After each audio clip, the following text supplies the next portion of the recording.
All right, welcome to the Investor's Guide of Memphis Real Estate. I'm your host, Dean Harris. As always, I'm with Douglas Skipworth. How are you, man? Hey, man, doing great. Good. We're bringing you this podcast, guys, to give you the boots on the ground knowledge to be a successful real estate investor here in Memphis, Tennessee. Please like and subscribe to all of our YouTube channels and Spotify, Facebook, wherever you listen to your podcast.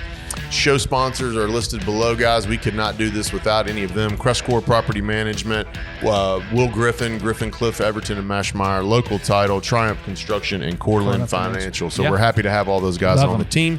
If you guys want to tune into the Zoom call, I'm going to do this on Thursday, the 22nd at 2 o'clock p.m. Central Time. Shoot me an email, dean@crestcore.com. I'll get you invited. I've got a deal of the week this week. Oh, cool. I had one last week. I've got another good one this week. 2724 Steel Drive. It's in 38127.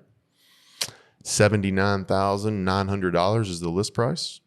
It's 3 bedrooms, 1 bath, 1,220 square feet. This one might need just a little bit of rehab to get going, but I mean, not a ton. It's in pretty decent shape. I'm talking maybe 10 grand or less. So this is a $1,000 rental market. You can get in here for the 1%.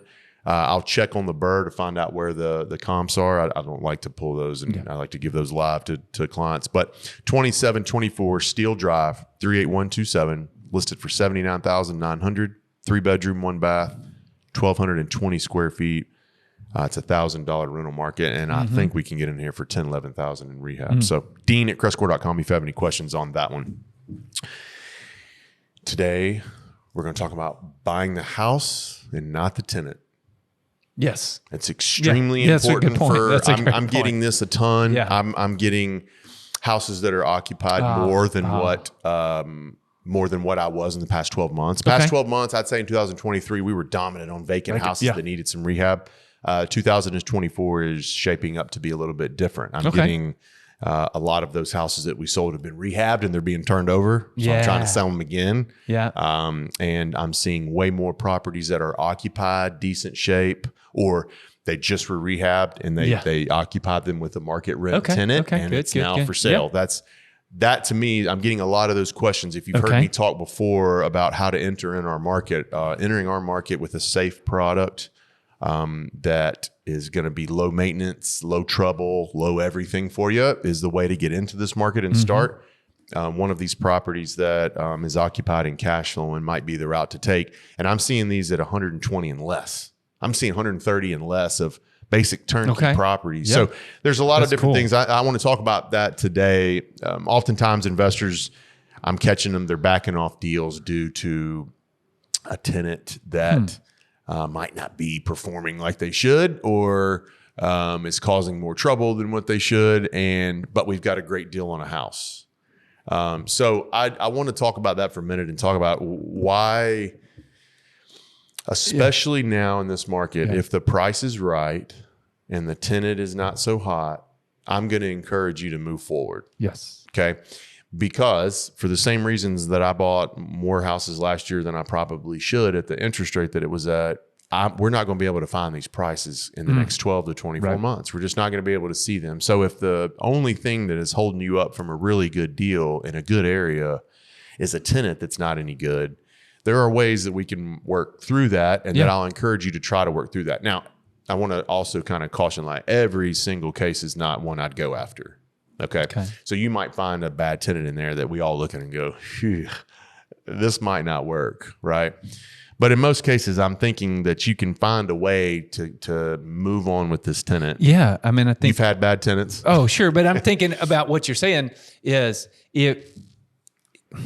value is created by fixing problems, right? Like turnkey is good, but there's no value in that. You're coming in at market price, whereas you're talking about, or higher. I mean, as we've seen, whereas I think you're saying, hey, you can get a deal if you're looking to get some equity, if you're looking to get into a property and create some value for yourself, fix a problem. Roll up your sleeves and get the tenant out. And you may not have to be you specific, you personally. Sure. You can leverage other people, property managers and such. But by buying a problem and fixing that problem, you've created value for yourself.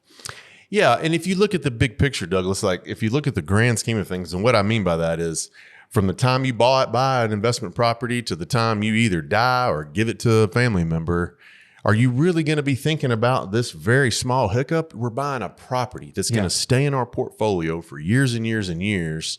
And we're going to run, if you think about it this way, and you're going to run away because at the very beginning, you've got a bad seed here in the house.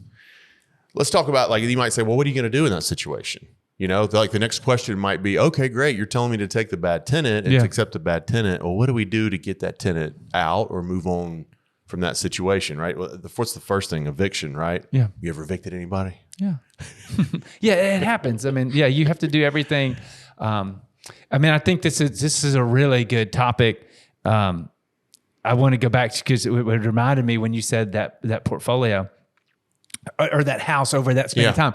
I mean, I literally thought about this the other day. There's a property that has circled back to me. It was 2011, and we took over management. CrestCore Property Management took over managing that property, and the tenant was struggling with rent. And I had to go over there. This was early in my career, and I went out there. I remember him cussing me out on his driveway because I was trying to get rent, and he was late, and I was struggling every month, and I was just doing my job as a property manager trying to collect, and I remember it like it was yesterday because it made an impression on me. I hadn't been cussed out while I was doing it. I mean, it was just really impactful. But it was at the beginning of a situation. Well, that's part of why the property owner let us manage it because he was having trouble. Fast forward several tenants and many years later, that property has done well for him, and now he's looking to sell it for estate purposes. It's an older gentleman. Yeah. And he came back and said, hey, you want to buy this? So I went out to that property on Saturday with my son, looked through it, and it's like, it'd been 13 years since I've been, since that instance. But the whole point being, that's a valuable property that this man has kept in his portfolio instead of letting the one challenging tenant ruin his investment. He's doubled his money and paid it off. He's paid it off and doubled the value over that 13-year period. Prime example of what I'm trying to describe and show you guys here today is that we're not buying a tenant.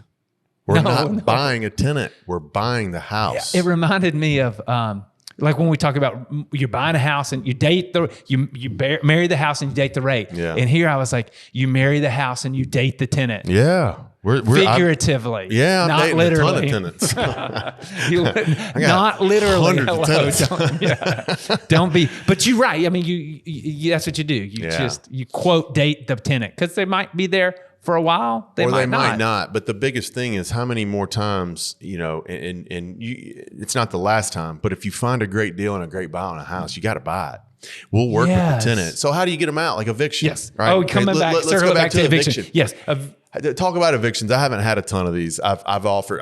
The next step is what I've done. But cash for keys. Eviction in Memphis is 90-day process. Yeah, I mean, I think there are coming from the property management standpoint. I mean, it's a 30 in the best case scenario when the courts are working fast and everything goes as it should. 45 days. It is super fast. If there's some delays, maybe 90 days. When COVID, yes, that was hard. When there were moratoriums on eviction, that was rare. I mean, we've been doing this 20 years, and that was 12 months, 24 months of strain. Yeah, but otherwise. It goes pretty good. $1,500 maybe.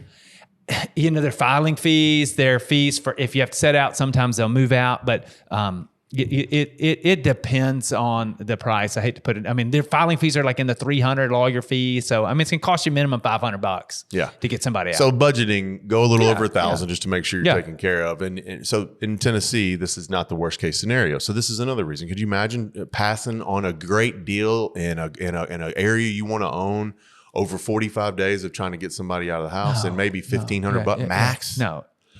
That's what I'm trying to really get excited. It's like paying an assignment fee. Yeah, that's just same thing. We talked about. We talked about that before. You paid a $40,000 assignment fee. It's like, okay, you had to pay a couple extra months of time because you had to get somebody out. So the evictions work. Another way and another strategy that I've used to go even faster with this is called cash for keys. That's right. This became extremely relevant in the 2008, 9, 10 timeframe.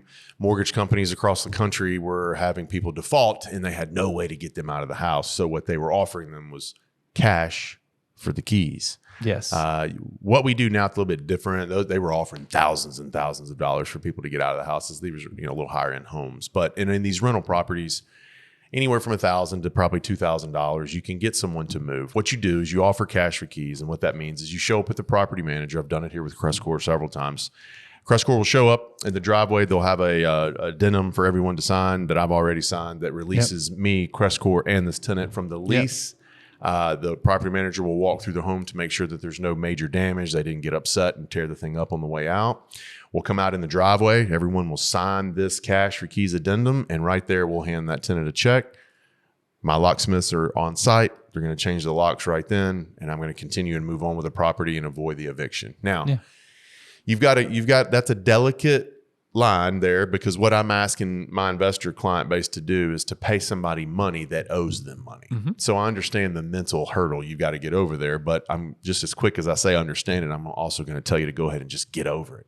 Right. Well, you just said it was going to cost you $1,500 to evict somebody. So if you can get out for $1,000 to $2,000, it's just a mental thing. It's not, you know what I mean? And some people take less. I mean, some will take, if you're not going to get a judgment against them, if you're not going to do this, you're not going to do that. It's a negotiation.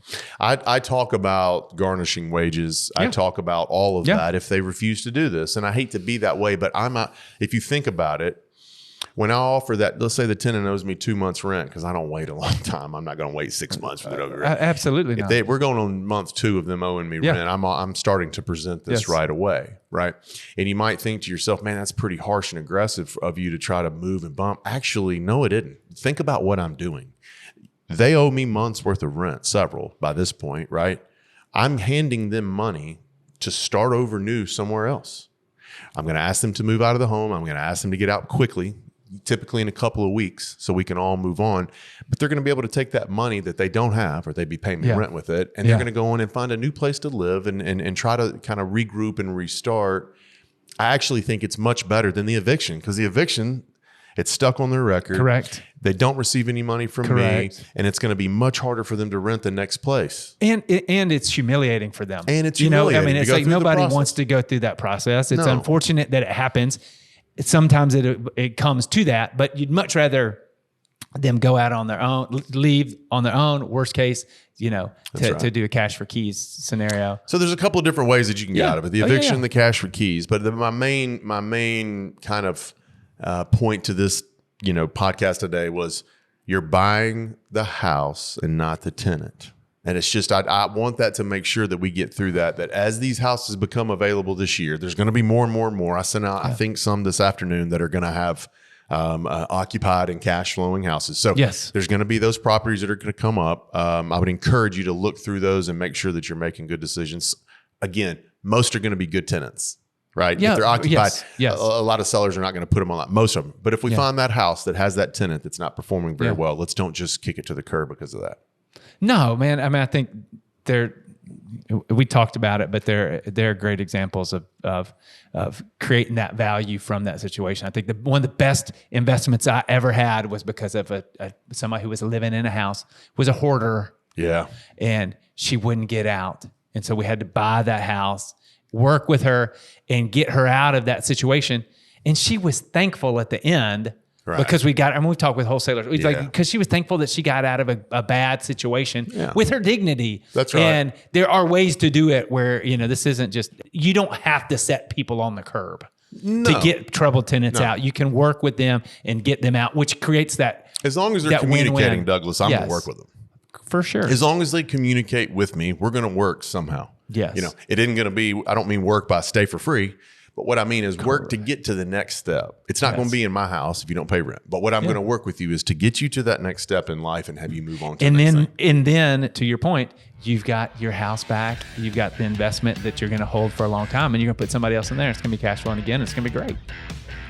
My whole point in about 2 sentences. Hey, thanks. Right. Anything else to add to this today? That's great, guys. Appreciate you tuning in today. Remember, we're gonna buy the house and not the tenant. Appreciate you guys tuning in. Dean at CrestCore.com if you have any questions. Thank you.